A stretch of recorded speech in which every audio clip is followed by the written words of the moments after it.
Dakta Radio, bijak dan cerdas. Sidang pelanggaran etik mantan Kadif Propam Polri Irjen Verdi Sambo telah selesai digelar dan sidang tersebut berlangsung sekitar 15 jam secara maraton. Kita akan membahasnya dalam ulasan media bersama dengan wartawan senior sekaligus penulis buku autobiografi Cahya Gunawan. Ulasan media. Assalamualaikum Pak Cahya. Waalaikumsalam warahmatullahi wabarakatuh. Mbak Siva, selamat pagi. Pagi sehat Pak Cahya. Alhamdulillah sehat Mbak Siva. 15 jam diperiksa di sidang etik dan akhirnya diberhentikan secara tidak hormat. Bagaimana Pak Cahya melihat jalannya sidang etik yang dilakukan sampai dengan Jumat dini hari tadi Pak? Ya, ini memang kasus Sambo ini pasti akan terus diikuti oleh masyarakat. Betul. Oleh karena itu, walaupun sebenarnya sidang etik dan profesi Polri ini terhadap Verdi Sambo ini tertutup, tapi kemarin seperti kita lihat wartawan sangat antusias, bahkan sampai ada anggota BRIMOB yang bersikap berlebihan dengan membentak ya. Memang tidak bisa dihindarkan karena wartawan pasti sangat menunggu itu sidang etik ya. Tapi ya ini Mbak Siva, jadi memang sidang etik dan profesi ini terpisah dengan sidang pidana umum ya. Kalau pidananya kan di peradilan umum dan itu pasti bersifat terbuka. Nah ini sidang etik dan profesi ini menurut peraturan Kapolri atau Perkap itu dilangsungkan secara tertutup dan tahapannya sebenarnya sama dengan peradilan umum. Jadi kemarin kan kita lihat setelah pemberhentian dengan tidak hormat PDTH itu, kemudian Sambo mengajukan banding.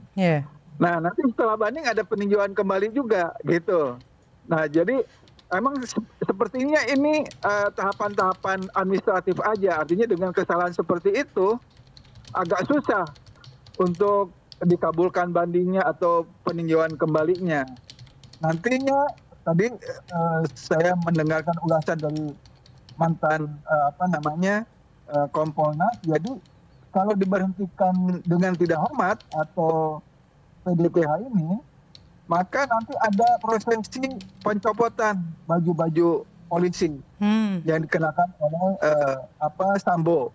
Nah itu jadi, ini bedanya dengan ini Mbak Siva, dengan kan kemarin sebelum sidang etik ini Sambo mengajukan pengunduran diri dari Polri. Nah kalau itu diproses oleh Polri, maka pemberhentiannya dengan hormat itu. Nah makanya tidak diproses oleh Mabes Polri dan prosesnya adalah dengan sidang etik gitu. Ini peraturannya memang seperti itu di lingkungan Polri itu ya, peraturan Kapolri ini seperti itu. Jadi kalau diputuskan melalui sidang etik dan profesi, maka ketika diputuskan dengan tidak hormat, maka ada prosesi pencopotan segala atribut dan baju dari Verdi Sambo, begitu. Jadi demikian juga misalnya kan ada banyak anggota polisi yang terseret kasus Sambo ini, ada yang jadi tersangka pidananya, ada yang juga nanti akan menjalani sidang etik dan profesi gitu. Nah, nanti bisa keputusannya bisa diberhentikan dengan tidak hormat juga, bisa diberhentikan dengan hormat gitu. Tergantung nanti keputusan sidang etiknya seperti itu, Mbak Siva. Baik, Pak Cahya, kita mengundang pendengar juga yang ingin memberikan tanggapan. Kita tahu persis bahwa masyarakat mengikuti betul ya alur dari kasus ini. Nah, kalau rekan Dakta ingin bergabung silakan.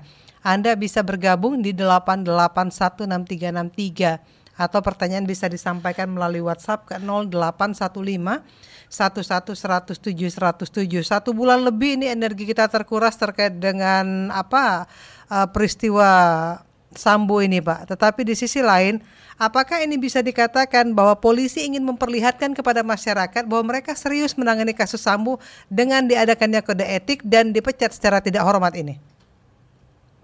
Ya, sepertinya begitu Mbak Siva. Kapolri Jenderal Listio Sigit ini berkomitmen untuk melakukan bersih-bersih lah di tubuh Polri. Tapi yang jelas pelajaran bagi kita masyarakat. Dengan adanya kasus Sambo itu makin jelas bahwa memang di polisi itu ada polisi baik, ada polisi jelek, ada polisi bagus, ada polisi sebaliknya. Kalau polisi bagusnya kan representasinya dengan Jenderal Hugeng ya, mantan Kapolri. Nah ini sekarang representasi dari polisi jahat itu ya Ferdi Sambo gitu. Iya. Nah ini apalagi karena Ferdi Sambo ini kan polisinya polisi sebenarnya, Betul. tapi justru dia melakukan tindakan keji dan jahat dengan membunuh anak buahnya sendiri, ajudannya sendiri. Nah ini kan harusnya menjadikan momentum bagi kepolisian Republik Indonesia untuk mengevaluasi secara total, baik dalam proses rekrutmen di akademi kepolisian dan di sekolah-sekolah lain yang pintu masuk Polri maupun di jenjang karirnya. Jadi bagaimana seorang Ferdi Sambo dia bisa melejit karirnya sampai mendapatkan bintang 2 di usianya yang belum 50 ya kalau nggak salah. Tapi dia punya mental seperti itu gitu. Punya mental yang sadis, jahat di posisi justru yang seharusnya dia menunjukkan sebagai polisi yang baik karena dia polisinya polisi. Nah, ini seharusnya Jenderal Listio Sigit harus melakukan evaluasi secara menyeluruh dari berbagai sisi gitu. Jadi mulai dari bagaimana penentuan kenaikan pangkat, jabatan sampai kepada rekrutmen itu. Jadi kalau itu tidak dilakukan maka ini hanya akan berhenti di kasus Sambo. Jadi jangan sampai muncul lagi nanti ke depan Sambo yang lain gitu. Yeah. Karena kan ini faktornya tuh sangat tidak tunggal ya. Seorang misalnya mendapat jabatan atau pangkat yang cepat mungkin karena secara intelijensia atau mentalnya oke, tapi secara pengaruh lingkungannya bagaimana gitu loh. Nah kan itu harusnya menjadi tolak ukur juga gitu, jangan sampai itu dilupakan gitu. Apalagi kalau kita melihat banyak kasus di mana polisi-polisi juga tersangkut kasus narkoba, kan itu sangat memprihatinkan kan gitu. Nah ini harusnya polisi yang menjadinya pengayom dan pelindung masyarakat justru merepotkan masyarakat, bukan menjadi contoh yang baik bagi masyarakat. Padahal mereka digaji dengan duit rakyat gitu Mbak Susan. Pak, ini ada pertanyaan dari Pak Lukman. Pak Cahya, bagaimana tanggapan Bapak terkait dengan terseretnya beberapa nama dalam kasus Sambo ini? Akankah mereka akhirnya diam saja menerima atau bahkan mereka juga akan melakukan hal lain terhadap Sambo? Ya, yang terseret ini kan udah 5 tersangka ya, Mbak, yang polisi, kecuali 1 istrinya itu tersangka juga, istrinya Sambo itu Putri Chandrawati. Jadi yang jelas yang 5 tersangka ini dikenakan pasal 340 kan, pembunuhan terencana. Nah, polisi-polisi yang lain yang yang juga dimutasikan sebagai pejabat Yanma itu kan mereka juga diperiksa, tapi mereka diperiksa dalam konteks itu tadi etika dan profesi, ada pelanggaran etika dan profesi karena mereka membantu menghilangkan barang bukti dan mengatur skenario yang dibuat oleh Sambo. Nah itu yang sidang etik itu yang mungkin tidak karena itu tertutup sifatnya, jadi masyarakat belum mungkin nanti tidak akan tahu hasil akhirnya seperti apa tuh yang polisi-polisi yang dinyatakan bersalah secara etik dan profesi gitu. Apakah mereka diberhentikan secara hormat atau dengan tidak hormat, begitu Mbak Sifat? Iya, Pak, kalau melihat kasus Sambo ini, tentu justifikasi masyarakat terhadap polisi sekarang kita sebagian mungkin mereka sudah melihat Ya, seperti inilah mungkin wajah polisi, tapi di sisi lain mereka melihat hal yang berbeda. Di awal polisi mereka anggap sebagai pelayan dan pelindung, tapi di sisi lain ternyata mereka ini adalah orang-orang yang memuluskan semua kejahatan. Nah, Bapak melihat bagaimana image polisi saat ini?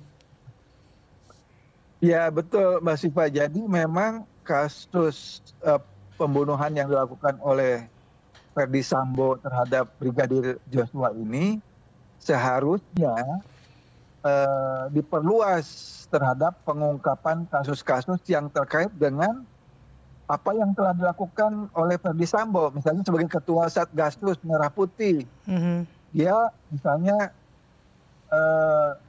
terkait dengan kasus pembunuhan Laskar FPI, 6 Laskar FPI di kilometer 50 tol Jakarta Cikampek. Nah itu juga harus diperluas ke situ karena masyarakat sekarang ingin tahu, jangan sampai kasus Sambo ini dilokalisir kepada hanya kasus pembunuhan terhadap Brigadir Joshua. Jadi juga harus diungkap kasus-kasus lain yang selama ini ditangani oleh Verdi Sambo, termasuk kebakaran di Kejaksaan Agung. Ini yang terkait dengan data-data penunggak BLBI, yaitu Joko Chandra. Juga kasus misalnya yang masyarakat sudah familiar, yaitu Konsorsium 303. Betul. Yang terkait dengan dugaan adanya setoran-setoran dari para bandar judi dan juga dari bandar narkoba. Nah ini juga harus diperluas ke situ. Jangan sampai kasus Sambo ini hanya berhenti di kasus pembunuhan terhadap Brigadir Joshua. Kalau itu tidak diperluas ke situ, Mbak Siva, jangan salah nanti ada dugaan dan spekulasi dari masyarakat. Jangan-jangan kalau walaupun ini kan sama-sama tragedi kemanusiaan nih, pembunuhan terhadap 16 Laskar FPI maupun terhadap Brigadir Joshua. Kenapa yang kasus Joshua ini betul-betul diproses secara mendalam, sementara KM50 tidak. Nah ini kan memang Kapolri kemarin mengatakan itu bisa diselidiki kembali kalau ada novum baru, artinya ada bukti baru. Nah sekarang sebenarnya tidak perlu ada bukti baru, toh yang sudah ada pun banyak persamaannya dengan kasus pembunuhan terhadap Brigadir Joshua, yaitu misalnya CCTV hilang, ada tembak menembak padahal nggak ada tembak menembak. Sekarang bahkan TKP-nya sudah diratakan itu rest area KM50 itu. Nah ini kan persis skenario-nya seperti yang terjadi dalam pembunuhan Brigadir Joshua gitu, Mbak Siva. Jadi masyarakat akan terus mengikuti nampaknya kasus Sambo ini ya Pak? Iya, jadi tidak hanya sekedar kasus Verdi Sambo terkait dengan pembunuhan terhadap Brigadir Joshua, tapi juga kasus-kasus lain yang ditangani oleh Verdi Sambo, Mbak Siva. Kalau enggak, ini akan menjadi catatan buruk bagi kepolisian kalau nggak diungkap seluruhnya. Misalnya kayak kemarin masyarakat sudah tahu ada informasi tentang dan uang 900 miliar yang diduga itu adalah setoran dari bandar judi dan narkoba. Itu kan diungkapkan oleh pengacara dari Brigadir Joshua. Nah, pengacara ini mendapat informasi intelijen dari orang dalam, gitu. Dan bahkan wartawan Kompas TV Aiman Wicaksono juga melakukan investigasi. Dia juga dengan investigasinya itu menyebutkan ada uang yang jumlahnya sangat banyak, gitu. Nah, tiba-tiba oleh pihak kepolisian termasuk oleh Kapolri dibilang itu hoax gitu. Nah ini masih harusnya kan jadi petunjuk tuh informasi yang disampaikan oleh Komarudin Simanjuntak, pengacara Brigadir Joshua maupun oleh media gitu. Dugaan itu harusnya jadi alat petunjuk. Jadi tidak sekedar ini hoax, tapi apa yang menjadikan hoax itu seharusnya misalnya supaya masyarakat itu sekarang kan jangankan uang 900 miliar itu, apakah Verdi itu ditahan di Makobrimob atau tidak juga masyarakat kan belum yakin sepenuhnya gitu, walaupun dia sudah dinyatakan akan disidang sudah menjalani sidang etika dan profesi dan nanti akan menjalani sidang umum. Seharusnya kalau mau terbuka dan transparan, seperti juga yang diinginkan oleh Presiden Jokowi, seharusnya Mabes Polri juga mengajak wartawan untuk melihat benar-benar tahanan Ferdy Sambo itu di lokasinya di Makobrimob. Jadi jangan ada spekulasi, jangan-jangan ini sandiwara juga ini. Tadinya sandiwara yang bikin sandiwara itu Ferdy Sambo, karena yang itu sandiwara baru gitu. Yang sampai seperti itu. Jadi semua kalau menurut saya harus transparan. Yang bisa terbuka seharusnya betul-betul terbuka untuk masyarakat. Karena ini masyarakat akan terus mengikuti, Mbak Siva. Jadi walaupun ini sebulan, nanti akan terus diikutin ini. Ini karena pada akhirnya akan pengaruh kepada tingkat kepercayaan masyarakat terhadap lembaga kepolisian. Baik. Kita mendukung adanya lembaga kepolisian ya, tapi jangan sampai lembaga kepolisian ini diisi oleh polisi-polisi yang jahat gitu, Mbak Siva. Baik. Pak Cahya, terima kasih waktunya bersama Dakta. Sama-sama Mbak Siva. Assalamualaikum warahmatullahi wabarakatuh. Waalaikumsalam warahmatullahi wabarakatuh. Ulasan Media. Wartawan senior sekaligus penulis buku autobiografi Cahya Gunawan.